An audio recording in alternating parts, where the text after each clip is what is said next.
3D investigates a subject that'll make some of you feel a little bit uncomfortable. Pornography. High-speed internet porn and its impact on the minds of teenagers. Now, by rights, there should be a tidal wave of concern about this, but there isn't. Funnily enough, it's the porn users themselves who are sounding the alarm. Porn users and scientists who say it can actually change the shape of the brain. Phil Vine set out to shine some light on this huge and hidden problem. It's consumed in the privacy of teenagers' bedrooms. It's shared around the schoolyards. It's free. It's unlimited. And scientists say it's as compulsive as crack. Eventually, at 16, I got to the point where I was at my most addicted. The vast majority of teenage boys are into it, and a surprising number of girls, exposed far younger than you would imagine. It's slapping and hair pulling and choking and verbal abuse and spitting and making people vomit. And if you were happy with your 10-year-old son watching that, or your 10-year-old daughter watching that, thinking that's what sex is. This stuff's on family-friendly platforms like YouTube, Facebook and Twitter. And tonight, we present evidence that high-speed internet pornography is actually shrinking and rewiring the human brain. The reward center says if you don't get that fix of cocaine, if you don't get that porn hit, you're going to die. If this was about cocaine and children, then everyone would be shouting from the rooftops. But it's not. It's about porn, and porn is embarrassing. No one really wants to talk about it. We'd like to change that. Here I am on national television, outing myself as a masturbator.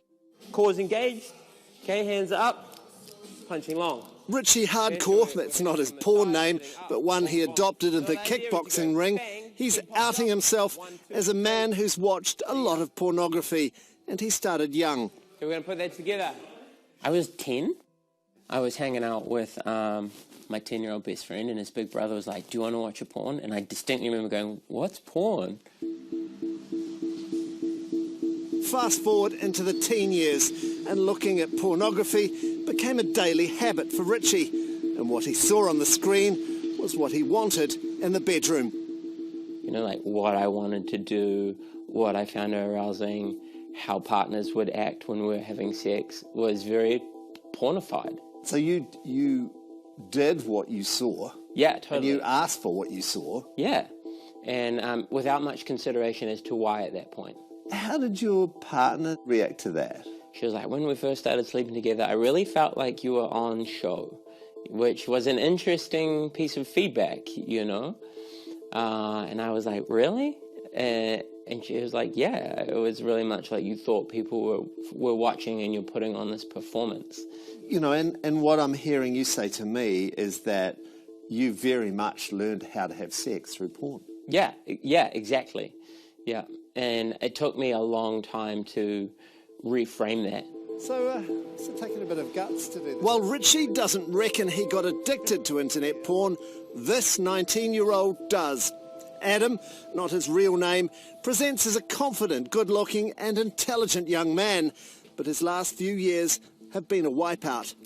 I was just completely unmotivated for anything, depressed, barely could find a reason to get up in the morning. No one, not his friends, his parents or teachers, knew why, and still don't. I basically didn't care what I was doing in school at the time. I didn't care if I was failing or succeeding. The teachers were worried, but they eventually, I think, kind of just gave up.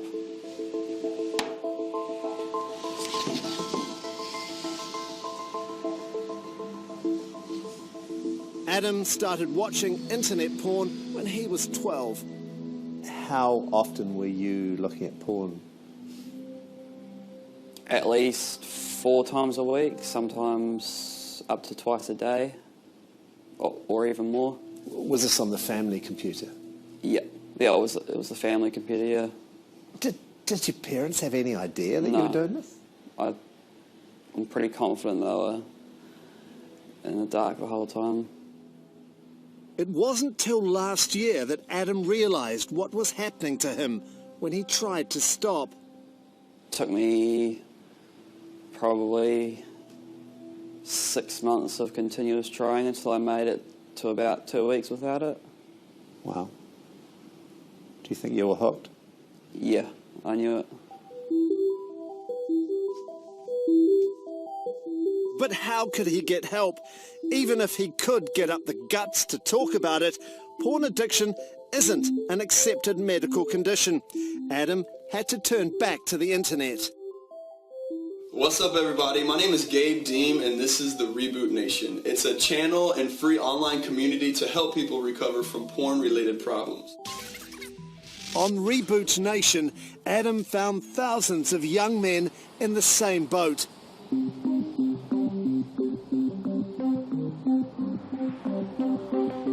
The site's based in Dallas, Texas. We went there to find out what might be going on for Adam and all the others overtaken by the juggernaut of high-speed internet porn. Reboot Nation founder Gabe Deem.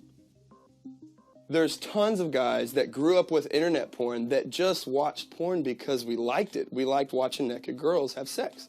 And then we develop problems after years of conditioning ourselves to that. So we don't have social problems, we don't have relationship problems to start with.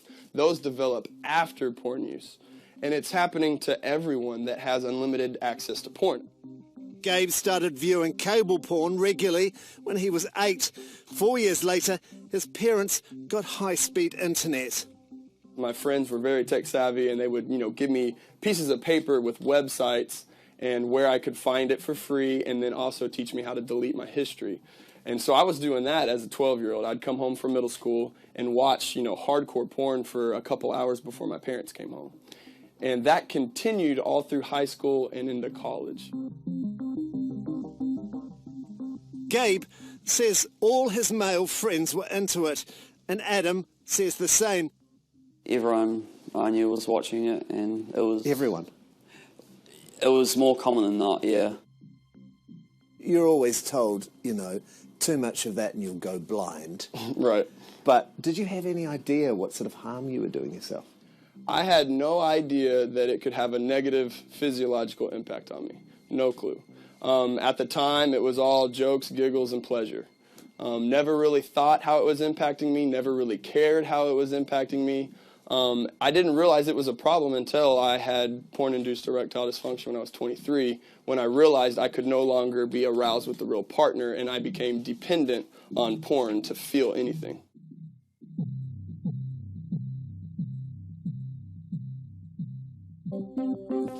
Is this going to be safe? Oh, yeah. Okay, you go first. It's definitely safe. Built it sturdy. Texan boy Gabe Deem describes a charmed childhood, good at basketball, popular at school. Remember I dated her. How was work today? It was good. Yeah. Not too busy. But the first time he tried to get intimate with his present girlfriend, trouble struck.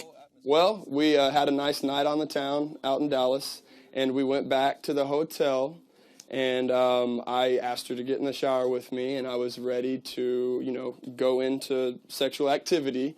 And as we were getting ready to do it, I couldn't feel any arousal. And so we tried some things that typically have historically turned me on, some of my favorite things, and nothing that we tried did anything. And so I was freaked out because I was very attracted to her. The same thing was happening to Adam in Wellington.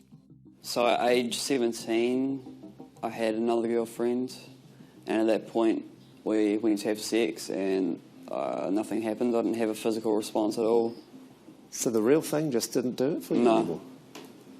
Didn't at all. If I'd seen her on a screen, I would probably have more of a physical reaction than seeing her in real life. But Adam and Gabe had no problem getting an erection behind a computer. So what was wrong? Could all the porn they'd been watching have done something to their brains? Now there's the nerve. You see it right there?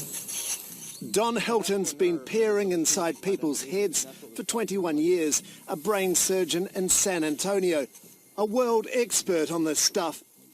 I think there's ample evidence that pornography rewires the brain in a very dramatic fashion. 4 years ago, Don put forward the controversial theory that internet porn could be as addictive as cocaine. We predicted that based on the way sex causes these reward chemicals in the brain to be produced, that we would see some of the same brain scan findings that we find with drugs. And the latest research seems to be proving him right. At Cambridge University, they scanned the brains of 19 compulsive porn users and 19 healthy men while watching explicit internet pornography. Researchers wanted to know what would happen to their reward centres. That's the part of the brain which lights up when we do the things we enjoy, like eating or having sex.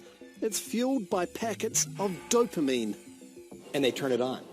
And they make that cell say, this is pleasure, this is rewarding, I want this, this feels good. It rewards our brain, it gives us a buzz. While the control group got a little buzz from the porn, the reward centres of the porn users lit up like Christmas trees, just like the scans of cocaine addicts. They wanted more, and they wanted it now.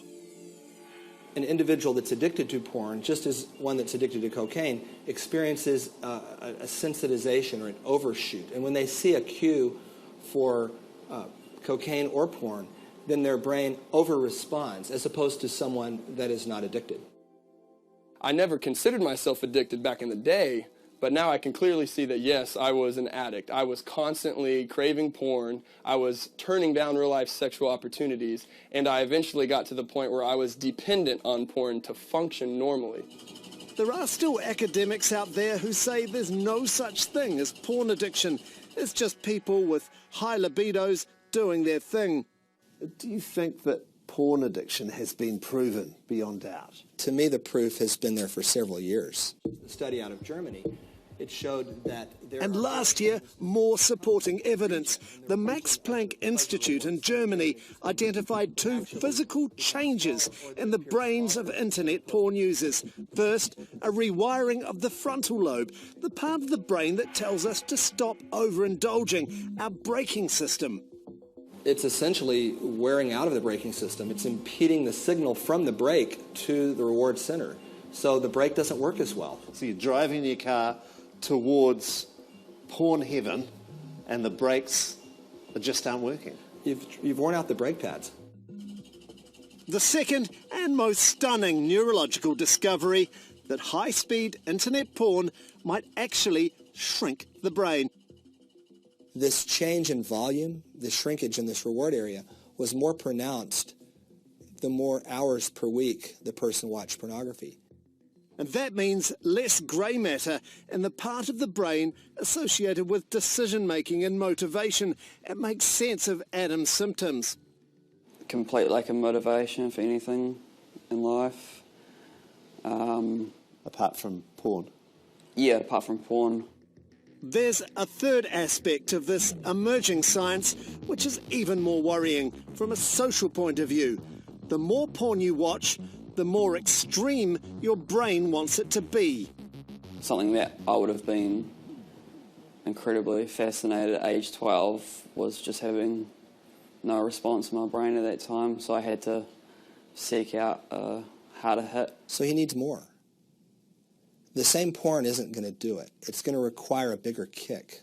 It started out very softcore, with me Googling body parts, right? And then it would escalate to, a couple guys, one girl, or gangbangs. And then it kind of, varied what I would watch. And I would search for things that were shocking or that created anxiety, like very abusive and misogynistic stuff. But why would our brains do that to us? Novelty. Our brains want to learn something new. We're always trying to learn something new. It's what we do. Our brains want to learn. And we need new. And new is aggression. New is younger.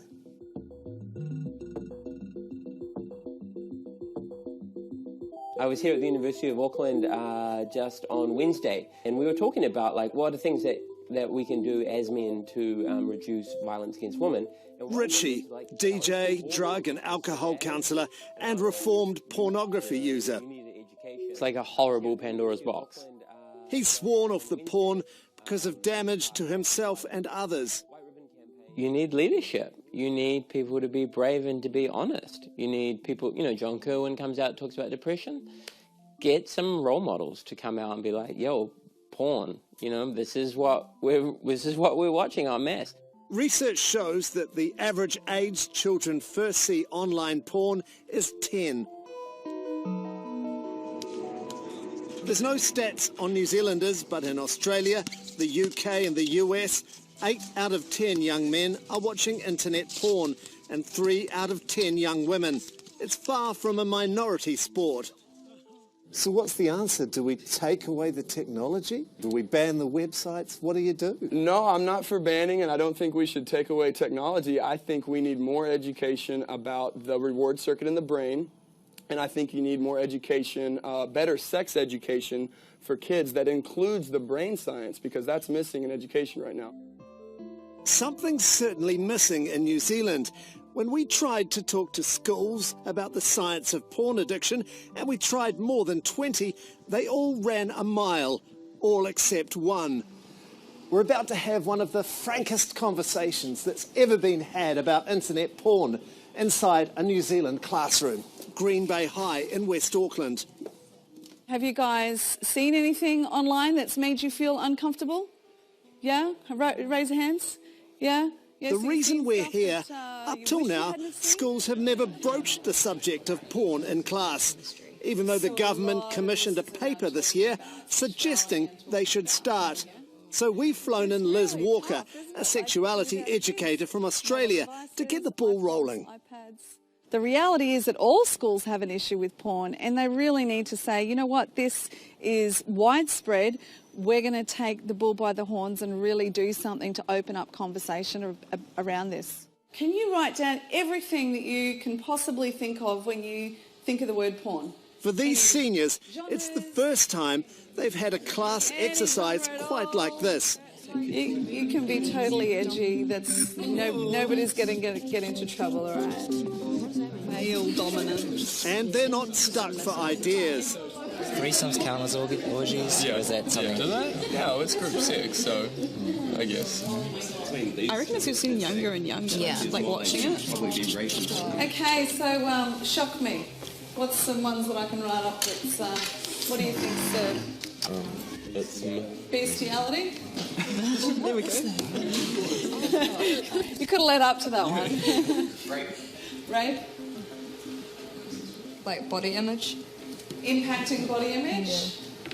Yeah, so they've got massive penises and breasts and... Every single student in this room has been exposed to porn in some way. Did anybody write down revenge porn? Yeah.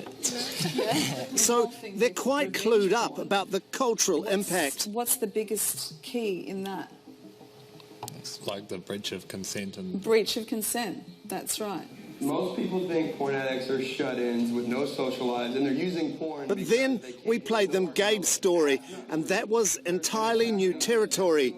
The idea that you could get addicted to porn, that it could affect your brain and ruin your sex life, certainly held their attention. Because whenever you wipe yourself off with napkins, you're still sitting in a chair all by yourself with your pants around your ankles. I always tell guys on my forum that there's no amount of porn that can ever love you back. Yeah, so no amount of porn that can ever love you back. What do you think of that video? Pretty real, isn't it? I think like Gabe's the perfect example of how vital it is to like be educated when you're younger. Like he said in hindsight that he didn't think he was addicted, but maybe if he was more educated, like when he was younger, then. This seminar has made me reflect on on porn habits, and I think that knowing that erectile dysfunction and other mental problems coming as a result can definitely affect somebody's intention to watch porn. Especially what Gabe talked about is nobody really has that much of an idea about how big of a deal porn addiction is. So actually talking about porn was far from the exercise in embarrassment that other schools might have feared. I guess just really re-examining the way we manage sexuality education in schools, because porn's not going away, like you said, so we have to look at other means of rectifying the situation. Do you think parents have any idea of what's available in a general sense? There's so much just naivety about what kids and teenagers watch. It's like, yeah, I mean, they just don't think about it at all. Maybe we found a way to start this conversation. The seminar today was just brilliant. I loved it. And thank you. I love what you guys are doing. Continue it. So these students welcome it. The experts and porn addicts say it's long overdue. Isn't it time teachers, principals and parents got over their own embarrassment and started talking about this naked elephant in our children's rooms? So as a 12-year-old, would you have listened to an adult who tried to have a conversation with you about this? I've thought about this question many times, and I think I would have. If you would have told me, you know, little Gabe, if you watch porn, it can lead to negative effects, especially ruin your sex life, which as a 12-year-old was the one thing I cared about for my future, I think I would have listened. I for sure would have cut back a lot, but I think I would have stayed away. Well, good on Green Bay High School for being brave enough to step up. They are now going to set up regular lessons on pornography, and we really hope that other schools are going to follow their lead. Now, on our website are links to places that you can go if you think that you might have an addiction problem with porn. And there's also an extended interview with Gabe, who has advice for parents on how to start talking to their kids about this. And Gabe is also online now, all the way from Dallas, Texas. He's on our Facebook page, ready to answer any questions that you might have.